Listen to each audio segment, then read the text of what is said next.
Arab, di Asia. Menurut gue gak masuk akal tuh si siapa Tebas atau siapa yang bilang katanya pengen gelar pertandingan di mana-mana, nggak jelas banget. Ya karena nyari semua duitnya butuh udah. duit. Iya.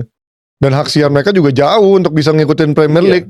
Hanya 2 tim ini doang yang kaya. Betul. Ya itu dia dari Real Madrid dan juga Barcelona di La Liga. Kita pindah tadi ngomongin soal German scam. Nah ini gue gak bilang ini German scam ya, tapi ya menurut gue kemahalan. Ada seorang Florian Wirtz yang dibela oleh pelatihnya di timnas yaitu Nagelsmann, yang bilang Liverpool juga bisa membuktikan dirinya, membantunya dengan mencetak gol dari beberapa peluang yang diciptakan. Entah bagaimana mereka tidak suka menembakkan bola ke gawang. Sejujurnya situasi keseluruhan juga tidak memudahkan Wirtz. Ini artinya sentilan buat Liverpool dan membela Wirtz-nya. Ternyata Wirtz ngasih kok peluang, tapi pemain Liverpool gak mau nyetak gol gitu coach. Artinya lu gimana ngelihat Wirtz kemarin dalam lawan Madrid lumayan bagus, tapi emang dia ada chance creator tapi nggak dijadiin gol.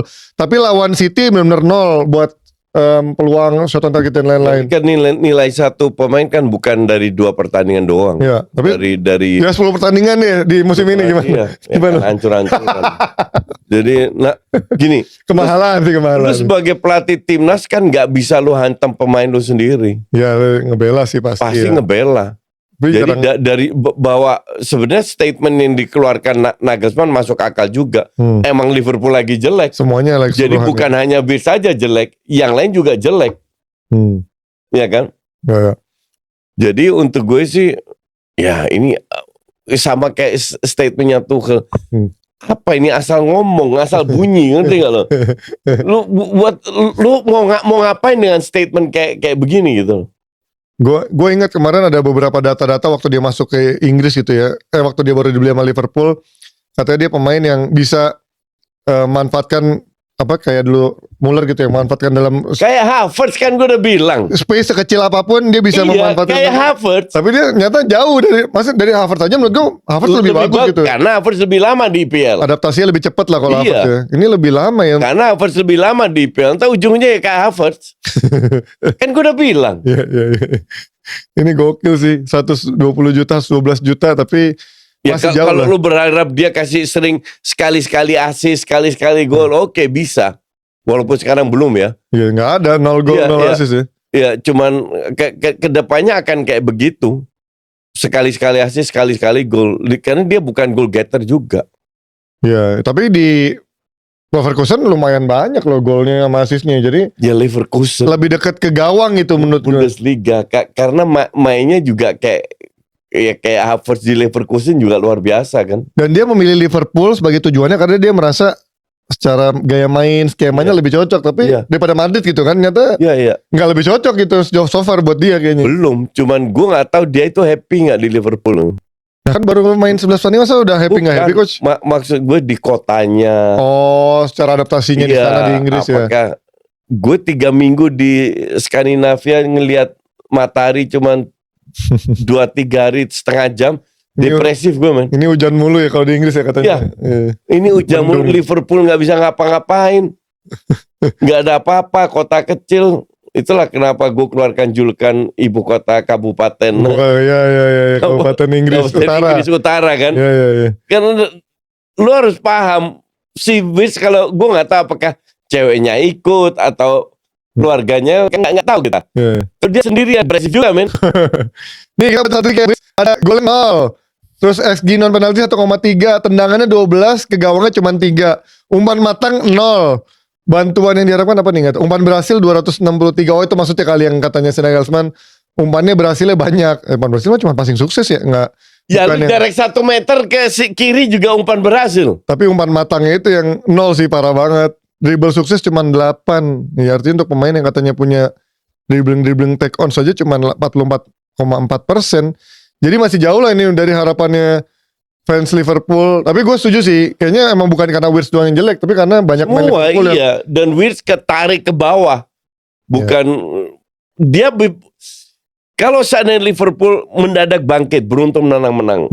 Wirtz juga permain menang. Tetap dia ini bukan goal getter, bukan memberi assist yang banyak. Dia butuh bekerja keras. Ya 11-12 sama Szoboszlai lah. Kalau menurut lu dia sama Musiala lebih advance untuk Musiala lebih mencetak gol dan assist. Musiala ya.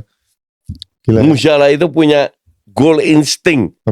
Lebih maju ya. Kalau Lebih tajam. dia Iya. lebih kerja keras di Iya. nyari bola ya. Dia punya skill, dia stylish. Udahlah, persis kayak Havertz kan sama. Punya skill juga. Nah, dari Wirtz terakhir sebelum kita tutup, ini kan Wirtz menolak Madrid untuk Liverpool, padahal dia tahu ada Xabi Alonso yang lebih kenal sama dia dari sisi permainan, dan so far Xabi juga kemarin 2 pertandingan udah nggak menang, kalah sama sama Liverpool, sama seri lawan Vallecano kemarin kan udah mulai ada digoreng sama media. Ini faktor mulai pemain mulai mempertanyakan, walaupun belum membangkang atau belum ada keributan, tapi mulai inilah evaluasi buat Xabi Alonso sebenarnya di momen-momen period kayak gini. Coach, menurut lo kemarin 2 pertandingan terakhir itu apa yang salah apa yang berkurang dari Madrid? Kalau dari media-media, Ya Pak, pada saat mereka udah terlalu banyak dribbling ya, ini yang terjadi. terlalu banyak space yang Padahal gue lihat mereka berapa kali main bagus banget. Main bener-bener dengan sistem jelas, memanfaatkan ruang di belakang itu, mengandalkan kemampuan Vini sama Mbappe bener-bener dimanfaatkan untuk final third. Ya. Kombinasi, kalau lawan ketemu tim parkir base, kombinasinya juga banyak. Tapi sekali lagi, lo harus ngaca. Pemain tengah lu itu mediocre. apa yang lo sebut mediocre? Ada Guler, Kamavinga, Guler, Tchouaméni. Ini parah banget. Dibilang mediocre aja. Mereka Mediocre lah. Guler itu kan masih mediocre. Guler gue setuju mediocre. Kalau Tchouaméni enggak lah, masa? Mediocre lah, gila lu 100 juta men. Oh iya 100 juta sih. Harganya yang kemahalan. Tapi kalau dibilang mediocre, Bukan pemain yang bisa ngangkat Madrid ini Tchouaméni. Ya elah, kayak kita baru pertama kali lihat Tchouaméni iya sih. aja. Cuman maksud gue dia kan emang gelandang bertahan yang box to box yang Gelandangan mentah. iya yang emang mainnya gitu doang, coach, bukan yang Iya. bisa outstanding. Loh, sekarang lu lihat ini yang keren ya. Berapa tahun lalu gelandangan Madrid itu Iya. Kroos. Bentar, dengerin. Iya. Kroos, Modric, Casemiro. Valverde. Oh ya, sebelum Casemiro, setelah Casemiro. Oke. Ya, setelah Casemiro out. Oke. 2 tahunan kan Iya. yang kayak gini. Semua orang bilang Valverde gila, keluar depan bla bla bla. Sekarang ada Kroos, Modric, mana Valverde? Posisinya bingung sih dia menurut Mana gua. Valverde? Nggak ada Kroos, Modric. Otaknya itu di Kroos, Modric, dan dia tidak beli. Awal musim Xabi Alonso minta strike up gelandang itu Ya, apa, makanya kreatif. minta Wirtz kan, dia Iya. sempet kan. Kagak dikasih loh. Wirtznya nggak mau. Nggak dikasih. So, nggak. Emang ada duit, bilang emang ada duit benar. Perez bilang kok nggak ada. Karena buat alokasi Mbappe, Ya, gaji dan ya. lain-lain ya benar. Dan Scott ini udah bagus. Iya.